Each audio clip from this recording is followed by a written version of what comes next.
Hello guys, good afternoon. It's May 18, 2026 and we are here again in Congressional Town Center, Tower 3. And nandito tayo ngayon sa basement number 3 sa ating ongoing ocular inspection. So samahan nyo ako at ikutin natin itong basement level natin. So itong ating basement level is part ng ating parking area. Let's go!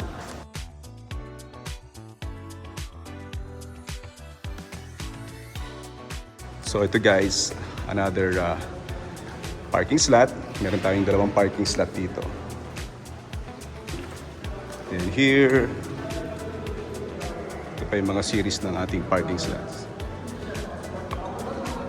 So dito ongoing din yung ating installation ng ating mga fire protection pipe. Ito guys yung ating basement level number 3. So ongoing inspection tayo dito. So ngayon lang tayo dito nakababa after na mabubusan ito before. So here, ito yung ating elevator lobby. And ito yung ating elevator door opening na nakikita nyo na nabusan natin before. So ito yung pinaka shear wall ng ating elevator. Now over here, ito naman yung series ng mga parking slots natin. So itong basement number 3 is part ng ating parking area. So dito naka-place na ongoing installation ng ating fire protection pipe. So may mga bracket na rin dyan, mga clamps and everything. So papaayos na natin to at papalinis para makapag-start na rin dito ng mga finishing works dito sa area. So yun yung mga kasama natin. Ongoing inspection tayo dito sa basement number 3. This one, itong naka-punch na hole natin before, itong naka-blackout na to, is part ng ating access area para sa ating sewage treatment plant or STP. So naka-blank pa to, ayusin pa natin to at lalagyan ng cover, including that one. Then dito rin, may mga series din tayo ng mga opening. And another one here.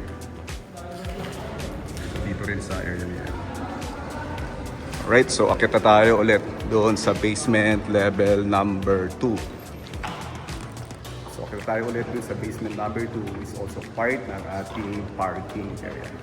Let's go! So here, ito yung ating nabuhusan na exit stair. So akit na tayo.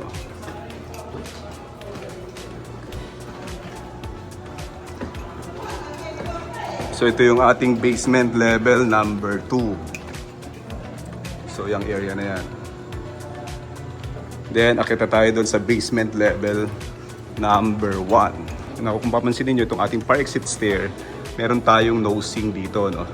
So nilagyan natin siya ng angular bar. Then sa ibabaw, ganyan siya. So para hindi ma-strip off or mabasag itong kanto na to, meron tayong angular bar na nilagay dito.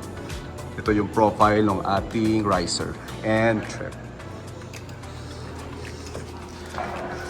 So akita tayo dito sa basement level number 1. Ito guys ang ating basement level number 1. So pawis dahil mainit pa dito sa area na to. So in this area, malinis na siya and schedule na lang natin yung paglilinis at pag-apply ng mga skim coat dito sa area ng ating mga walls. So akita tayo doon sa ground floor level. So ito yung ating fire exit stair going up here in the ground floor level.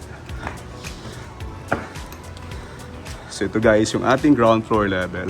Yun yung access natin papunta doon sa ramp ng Tower 2. Now guys, itong area na to, ito yung ating driveway area. We have 2 driveway area in this area and another here. So two-way driveway tayo dito. Now this part is the part or area ng ating transformer room. So itong area na to is part ng ating lobby. Then this one is the drop-off ng ating driveway. So we have here a walkway para safely makapag-access yung pedestrian dito sa area na to along our driveway.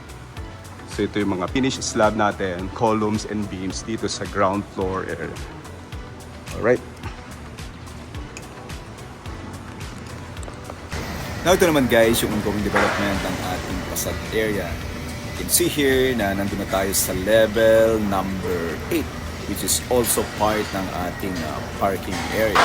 So ito yung development natin dito sa exterior part ng ating structure.